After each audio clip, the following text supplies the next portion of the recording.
ಬಂದಿತ್ತು ಸರ್. ಇವ್ರು ಇಂಥ ಟೈಮಲ್ಲಿ ನನ್ನ ಗಂಡ ಇಲ್ಲ ಸರ್, ನನಗೂ ದುಃಖ ಇದೆ. ಇಷ್ಟೊಂದೆಲ್ಲ ಕಷ್ಟಪಟ್ಟು 3 ವರ್ಷದಿಂದ ಮಾಡಿ ಒಂದು ಥಿಯೇಟ್ರಿಗೆ ಬಂದು ನೋಡಿಲ್ಲ ಅಂದಾಗ ನನಗೂ ಫೀಲ್ ಆಗ್ತಿದೆ ಸರ್. ನಾನು ಕೇಳೋದಷ್ಟೇನೆ, ಎಲ್ಲ ಕನ್ನಡಿಗರ ಹತ್ರ ಕೈ ಮುಗಿ ಕೇಳ್ಕೊತಾ ಇದ್ದೀನಿ, ಸಿನಿಮಾ ಚೆನ್ನಾಗಿದೆ, ಎಲ್ಲ ಫ್ಯಾಮಿಲಿ ಸಮೇತ ಬಂದು ನೋಡಿ. ಅವಾಗಲೂ ಎಲ್ಲ ರೀತಿಯಿಂದಲೂ ನನ್ನ ಗಂಡನ ಸಪೋರ್ಟ್ ಮಾಡ್ತಾನೆ ಇದ್ದೀರಾ, ಇವಾಗಲೂ ಮಾಡಿ. ವೈಯಕ್ತಿಕ ಬಿಟ್ಬಿಡಿ, ಅದೇನಿದೆ ಕಾನೂನು ರೀತಿಯಿಂದ ನಾವು ಏನೇನು ಕೊಡಬೇಕು, ಸಾಬೀತು ಮಾಡಬೇಕು, ಫೈಟ್ ಕೊಡಬೇಕು, ಸಾಕ್ಷಿ ಏನು ತರಬೇಕು ನಾವು ತಂದು ಕೊಡ್ತೀವಿ. ಆದರೆ ಫಿಲಮ್ಮು ಅಂದರೆ ಯಾರಿಗೂ ಮೋಸ ಆಗ್ಬಾರ್ದು. ಪಾಪ ಪ್ರೊಡ್ಯೂಸರು, ಡೈರೆಕ್ಟ್ರು 3 ವರ್ಷದಿಂದ ಕಷ್ಟಪಟ್ಟಿದ್ದಾರೆ ಸರ್. ಈ ಫಿಲಮಿಗೋಸ್ಕರ ನಿದ್ದೆ ಊಟ ಏನಿಲ್ಲದಲ್ಲ ಕಷ್ಟಪಟ್ಟಿರ್ತಾರೆ. ಅವ್ರಿಗೆ ಬೆಲೆ ಕೊಡಿ, ಬೆಳೆಸಿದ್ದೀರ, ಇವಾಗಲೂ ನೀವು ಬೆಳೆಸಿ ಅಂತ ಎಲ್ಲ ಬಂದು ಕುತ್ಕೊಂಡು ಥಿಯೇಟ್ರಲ್ಲಿ ಸಿನಿಮಾ ನೋಡಿ, ಸಿನಿಮಾಕ್ಕೆ ಇದು ಕೊಡಿ ಅಷ್ಟೇ. ಒಂದು ವಿಡಿಯೋ ಹಂಚ್ಕೊಂಡಿದ್ರು, ನಿಜ ಅನ್ಸುತ್ತಾ ನಿಮಗೆ ರಿಲೀಸ್ ಟೈಮಲ್ಲಿ ಈ ಥರ ಮಾಡಿರೋದು? ಹೌದು ಸರ್, ಒಬ್ರು ಲೇಡಿ ಡಾನ್ ಇದ್ದಾರೆ, ಅದು ಯಾರು ನನಗೆ ಗೊತ್ತಿಲ್ಲ ಸರ್. ತನಿಖೆ ಆದ್ಮೇಲೆ ಎಲ್ಲ ಗೊತ್ತಾಗುತ್ತೆ ಸರ್. ಇವರಿಬ್ಬರ ಸಂಬಂಧ ಬಗ್ಗೆ ನಿಮ್ಗೆ ಏನಾದ್ರು ಮತ್ತೆ ಅರಿವಿತ್ತ ಗೊತ್ತಿತ್ತಾ ಸರ್? ಒಂದು ಪ್ರೋಗ್ರಾಮಿಗೆ ಹೋಗ್ತಾ ಇದ್ರು, ಬರ್ತಾ ಇದ್ರು ಅಂದ್ರೆ ಕ್ಲೋಸ್ ಫ್ರೆಂಡ್ಶಿಪ್ಪಲ್ಲೇ ಇರ್ತಾರಲ್ವ ಸರ್. ಈಗ ಇವನು ಒಬ್ಬ ಇದು ಮಾಡಿದ್ದಾರೆ ಅಂದ್ರೆ ಕರ್ಕೊಂಡು ಹೋಗೋದು, ಕರ್ಕೊಬರೋದು.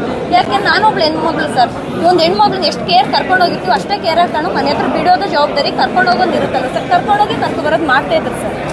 ಪ್ರೋಗ್ರಾಮ್ ಇದ್ದಾಗ ಹೋಗಿ ಬರೋದು ಮಾಡ್ಕೊಂಡು. ಅವರಿಬ್ಬರು ರಿಲೇಷನ್ ಹೇಳ್ಕೊಂಡಿದ್ರು, ಗೊತ್ತಿತ್ತು ಅಂತ ರೀಸೆಂಟಾಗಿ ಮದುವೆ ಆಗ್ತಿನಿಂದ ಪ್ರಮಾಣ ಮಾಡಿದ್ರು ಸರ್. ಅದೆಲ್ಲ ಗೊತ್ತಿಲ್ಲ ಸರ್, ಅದೆಲ್ಲ ಶೆಡ್ ಅಂತ ಸರ್. ಈಗ ಕೆಲವೊಂದು ವಿಡಿಯೋಸ್ಗಳೆಲ್ಲ ಬರ್ತಾ ಇದೆ ಸರ್, ಇದೇ ಬ್ಲಾಕ್ ಮೇಲ್ ಅನ್ಸುತ್ತೆ ಅವಳದು.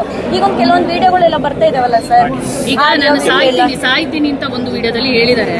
ಸೊ ಇದಕ್ಕಿಂತ ಮುಂಚೆನ ಆ ತರದ್ದು ನಿಮಗೆ ಬಂದಿತ್ತ ಆ ತರ ನಾನು ಸಾಯ್ತೀನಿ ಅನ್ನೋ ವಿಡಿಯೋ?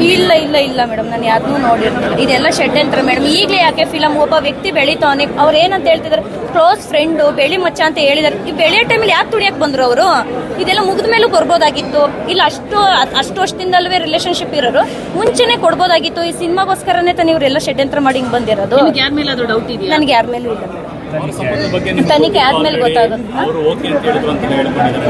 ನನಗೆ ಹೆಂಗ್ ಗೊತ್ತಿರೋ ಸರ್? ಗೊತ್ತಿರೋ ನಾನು ಇಷ್ಟು ದೂರ ಬರಕ್ ಬಿಡೋಣ ಸರ್? ನಾನು ಹೆಂಗ್ ಬರಕ್ ಕೇಳ್ತಿದ್ದೆ ಅಲ್ವಾ? ಇದೆಲ್ಲ ಸರ್ ಸಿನಿಮಾದಲ್ಲಿ ಬೆಳಿತಾವನೆ, ತುಣಿಬೇಕು ಅನ್ನೋದು ಕೆಲವೊಂದು ಆಡಿಯೋಗಳು ಬಿಟ್ಟಿದ್ದಾರೆ, ಕೆಲವೊಂದು ವಿಡಿಯೋಗಳು ಬಿಟ್ಟಿದ್ದಾರೆ. ಬೇಕಂತ ಮಾಡಿರೋ ಸರ್. ನಾವು ಅದಕ್ಕೂ ಪ್ರೂಫ್ ಕೊಡ್ತೀವಿ ಸರ್. ನಾವು ಕಾನೂನು ರೀತಿಯಿಂದ ಹೋಗಿ ನಾವು ಹೆಂಗ್ ಕೊಡ್ಬೇಕು ಹಂಗೆ ಕೊಡ್ತೀವಿ. ಅಲ್ಲ, ಅವರೇ ಒಪ್ಕೊಂಡು ಕೆಲವೊಂದು ವಿಡಿಯೋಗಳು ಇದೆ. ಪ್ರಮಾಣ ಮಾಡಿ ಹೇಳಿ. ಅದೆಲ್ಲ ಸರ್ ನನಗೆ ಗೊತ್ತಿಲ್ಲ ಸರ್, ನಾವು ನಂಬೋದು ಇಲ್ಲ ಸರ್ ಅದೆಲ್ಲ. ಕೆಲವೊಂದು ಸಲ ಇವ್ರು ಇದು ಪ್ರಾಕ್ಟೀಸ್ ಮಾಡ್ಬೋದಲ್ಲ, ಒಂದು ಸ್ಕ್ರಿಪ್ಟಿಗೆ ಪ್ರಾಕ್ಟೀಸ್ ಮಾಡ್ಬೋದು, ಒಂದು ಸ್ಕ್ರಿಪ್ಟ್ ಮಾಡ್ಬೇಕಾದ್ರೆ ಪ್ರಾಕ್ಟೀಸ್ ಮಾಡ್ಬೋದು. ಅದನ್ನು ಐತೆ ಅಂತ ನಾವು ಅರ್ಥ ಮಾಡ್ಕೋಬೋದಲ್ಲ ಸರ್. ಆ ವಿಡಿಯೋದಲ್ಲಿ ಏನಾದ್ರು ವಿಡಿಯೋ ರೆಕಾರ್ಡ್ ಆಗ್ತಿದೆಯಾ? ಇಲ್ಲ ಹಂಗೂ ಮಾಡೋದು. ಯಾಕಂದ್ರೆ ಇವರು ಒಂದು ರಿಯಾಲಿಟಿ ಶೋ ಇಂದ ಬಂದಿರೋದು ಅಲ್ವಾ, ಅಲ್ಲಿ ಸ್ಕ್ರಿಪ್ಟಿಗೆ ಎಲ್ಲ ರೀತಿಯಿಂದ ಪ್ರಾಕ್ಟೀಸ್ ಮಾಡ್ಲೇಬೇಕು. ಇದು ಹಂಗೆ ಮಾಡ್ಯಾರ ಅಂತ ನಾನು ಅನ್ಕೋತೀನಿ. ಸರ್ ಕ್ಲೋಸ್ ಹೆಂಗ್ ಪ್ರೋಗ್ರಾಮಿಗೆ ಬರೋರು ಮನೆಗೆ ಬರ್ದಲ್ಲಿ ಹೆಂಗ್ ಸರ್? ಮನೆಗೆ ಬರೋರು ಅವ್ರ ಮಧ್ಯೆ ನನ್ನ ಮಧ್ಯೆ ಯಾವುದೇ ರೀತಿ ಇದ್ನಿಲ್ಲ ಸರ್. ಅವ್ರ ಪರ್ಸನಲ್ ಏನಂತ ನನ್ನ ಹತ್ರ ಯಾವತ್ತೂ ಶೇರ್ ಮಾಡ್ತಾರೆ. ಬರೋರು ಹೋಗೋರು ಅಷ್ಟೇ ಸರ್. ಪ್ರೋಗ್ರಾಮಿಗೆ ಬಂದಾಗ ಬರೋರು ಮನೆಗೆ ಹೋಗೋರು, ಅದು ಬಿಟ್ಟರೆ ಏನೂ ಇಲ್ಲ ಸರ್.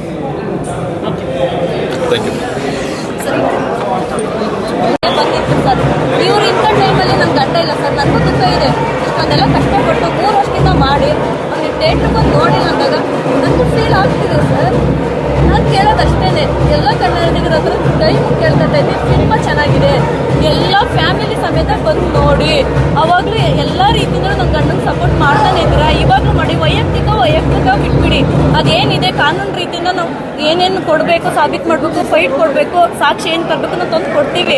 ಆದರೆ ಫಿಲಮ್ಮು ಅಂದರೆ ಯಾರಿಗೂ ಮೋಸ ಆಗ್ಬಾರ್ದು. ಪಾಪ ಪ್ರೊಡ್ಯೂಸರು, ಡೈರೆಕ್ಟ್ರು 3 ವರ್ಷದಿಂದ ಕಷ್ಟಪಟ್ಟಿದ್ದಾರೆ ಸರ್. ಈ ಫಿಲಮಿಗೋಸ್ಕರ ನಿದ್ದೆ ಊಟ ಏನಿಲ್ಲದಲ್ಲ ಕಷ್ಟಪಟ್ಟಿರ್ತಾರೆ.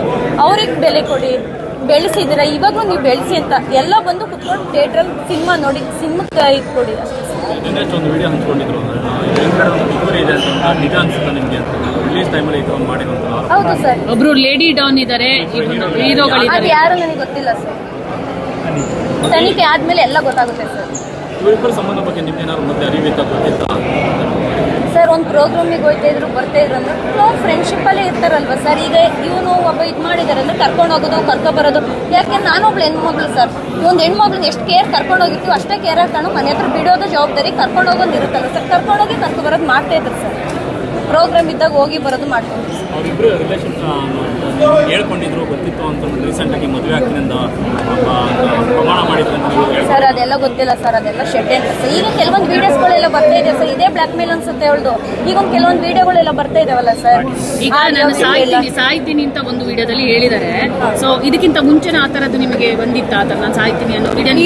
ಇಲ್ಲ ಮೇಡಮ್, ನಾನು ಯಾರನ್ನೂ ನೋಡಿರ್ತಿಲ್ಲ. ಇದೆಲ್ಲ ಶೆಡ್ ಅಂತಾರೆ ಮೇಡಮ್. ಈಗಲೇ ಯಾಕೆ ಫಿಲಮ್ ಒಬ್ಬ ವ್ಯಕ್ತಿ ಬೆಳಿತಾವನೆ, ಅವ್ರು ಏನಂತ ಹೇಳ್ತಿದ್ದಾರೆ, ಕ್ಲೋಸ್ ಫ್ರೆಂಡು ಬೆಳಿ ಮಚ್ಚ ಅಂತ ಹೇಳಿದಾರೆ. ಈ ಬೆಳೆಯೋ ಟೈಮಲ್ಲಿ ಯಾಕೆ ತುಳಿಯಕ್ಕೆ ಬಂದ್ರು ಅವರು? ಇದೆಲ್ಲ ಮುಗಿದ ಮೇಲೂ ಬರ್ಬೋದಾಗಿತ್ತು. ಇಲ್ಲ ಅಷ್ಟು ವರ್ಷದಿಂದಲ್ವೇ ರಿಲೇಶನ್ಶಿಪ್ ಇರೋರು ಮುಂಚೆನೆ ಕೊಡ್ಬೋದಾಗಿತ್ತು. ಈ ಸಿನಿಮಾಗೋಸ್ಕರನೇ ತಾನೇ ಇವರೆಲ್ಲ ಷಡ್ಯಂತ್ರ ಮಾಡಿ ಹಿಂಗ್ ಬಂದಿರೋದು. ಯಾರ ಮೇಲಾದ್ರೂ ಡೌಟ್ ಇದೆಯಾ? ನನಗೆ ಯಾರ ಮೇಲೂ ಇಲ್ಲ ಅವ್ರ ಸಂಬಂಧದ ಬಗ್ಗೆ ನಿಮ್ಗೆ ತನಿಖೆ ಆದ್ಮೇಲೆ ಗೊತ್ತಾಗುತ್ತೆ. ಅವರು ಓಕೆ ಅಂತ ಹೇಳಿದ್ರು ಅಂತ ಹೇಳ್ಕೊಂಡಿದ್ದಾರೆ. ನನಗೆ ಹೆಂಗ್ ಗೊತ್ತಿರೋ ಸರ್? ಗೊತ್ತಿರೋ ನಾನು ಇಷ್ಟು ದೂರ ಬರಕ್ ಬಿಡೋಣ ಸರ್? ನಾನು ಹೆಂಗ್ ಬರಕ್ ಕೇಳ್ತಿದ್ದೆ ಅಲ್ವಾ? ಇದೆಲ್ಲ ಸರ್ ಸಿನಿಮಾದಲ್ಲಿ ಬೆಳಿತಾವನೆ, ತುಣಿಬೇಕು ಅನ್ನೋದು ಷಡ್ಯಂತ್ರ. ಸಾಕ್ಷಿ ವಿಚಾರವಾಗಿ ಕೆಲವೊಂದು ಆಡಿಯೋಗಳು ಬಿಟ್ಟಿದ್ದಾರೆ, ಕೆಲವೊಂದು ವಿಡಿಯೋಗಳು ಬಿಟ್ಟಿದ್ದಾರೆ. ಬೇಕಂತ ಮಾಡಿರೋ ಸರ್, ನಾವು ಅದಕ್ಕೂ ಪ್ರೂಫ್ ಕೊಡ್ತೀವಿ ಸರ್. ನಾವು ಕಾನೂನು ರೀತಿಯಿಂದ ಹೋಗಿ ನಾವು ಹೆಂಗ್ ಕೊಡ್ಬೇಕು ಹಂಗ್ ಕೊಡ್ತೀವಿ. ಅಲ್ಲ, ಅವರೇ ಒಪ್ಕೊಂಡು ಕೆಲವೊಂದು ವಿಡಿಯೋಗಳು ಇದೆ. ವಿಡಿಯೋ ಮಾಡ್ಕೊಟ್ಟಿದ್ದಾರೆ, ನಾನು ಅವ್ರನ್ನ ಮೋಸ ಮಾಡಲ್ಲ, ಪ್ರಮಾಣ ಮಾಡಿ ಹೇಳಿ. ಅದೆಲ್ಲ ಸರ್ ನನಗೆ ಗೊತ್ತಿಲ್ಲ ಸರ್, ನಾವು ನಂಬೋದು ಇಲ್ಲ ಸರ್ ಅದೆಲ್ಲ. ಕೆಲವೊಂದು ಸಲ ಇವ್ರು ಇದು ಪ್ರಾಕ್ಟೀಸ್ ಮಾಡ್ಬೋದಲ್ಲ, ಒಂದು ಸ್ಕ್ರಿಪ್ಟಿಗೆ ಪ್ರಾಕ್ಟೀಸ್ ಮಾಡ್ಬೋದು, ಒಂದು ಸ್ಕ್ರಿಪ್ಟ್ ಮಾಡ್ಬೇಕಾದ್ರೆ ಪ್ರಾಕ್ಟೀಸ್ ಮಾಡ್ಬೋದು. ಅದನ್ನು ಐತೆ ಅಂತ ನಾವು ಅರ್ಥ ಮಾಡ್ಕೋಬೋದಲ್ಲ ಸರ್. ಆ ವಿಡಿಯೋದಲ್ಲಿ ಏನಾದ್ರು ವಿಡಿಯೋ ರೆಕಾರ್ಡ್ ಆಗ್ತಿದೆಯಾ? ಇಲ್ಲ ಹಂಗೂ ಮಾಡೋದು. ಯಾಕಂದ್ರೆ ಇವರು ಒಂದು ರಿಯಾಲಿಟಿ ಶೋ ಇಂದ ಬಂದಿರೋದು ಅಲ್ವಾ, ಅಲ್ಲಿ ಸ್ಕ್ರಿಪ್ಟಿಗೆ ಎಲ್ಲ ರೀತಿಯಿಂದ ಪ್ರಾಕ್ಟೀಸ್ ಮಾಡ್ಲೇಬೇಕು. ಇದು ಹಂಗೆ ಮಾಡ್ಯಾರ ಅಂತ ನಾನು ಅನ್ಕೋತೀನಿ. ಅವಳಿಗೆ ಮತ್ತೆ ನಿಮ್ಮ ಸಂಬಂಧ ಹೇಗಿತ್ತು? ಅವ್ರ ಮನೆ ಬರೋದು ಹೋಗೋದೆಲ್ಲ ಇತ್ತಂತೆ, ಮಾತನಾಡ್ತಾರೆ ಸರ್ ಕ್ಲೋಸ್ ಫ್ರೆಂಡ್. ಹೆಂಗ್ ಪ್ರೋಗ್ರಾಮಿಗೆ ಬರೋರು ಮನೆಗೆ ಬರ್ದಲ್ಲಿ ಹೆಂಗ್ ಸರ್ ಮನೆಗೆ ಬರೋರು? ಅವ್ರ ಮಧ್ಯೆ ನನ್ನ ಮಧ್ಯೆ ಯಾವುದೇ ರೀತಿ ಇದ್ನಿಲ್ಲ ಸರ್. ಅವ್ರ ಪರ್ಸ್ನಲ್ ಏನಂತ ನನ್ನ ಹತ್ರ ಯಾವತ್ತೂ ಶೇರ್ ಮಾಡ್ತಾರೆ. ಬರೋರು ಹೋಗೋರು ಅಷ್ಟೇ ಸರ್. ಪ್ರೋಗ್ರಾಮಿಗೆ ಬಂದಾಗ ಬರೋರು ಮನೆಗೆ ಹೋಗೋರು, ಅದು ಬಿಟ್ಟರೆ ಏನೂ ಇಲ್ಲ ಸರ್. Thank you. ಹೆಚ್ಚಿನ ಸುದ್ದಿಗಳಿಗಾಗಿ ನಮ್ಮ ಚಾನೆಲ್ನ ಸಬ್ಸ್ಕ್ರೈಬ್ ಮಾಡಿ.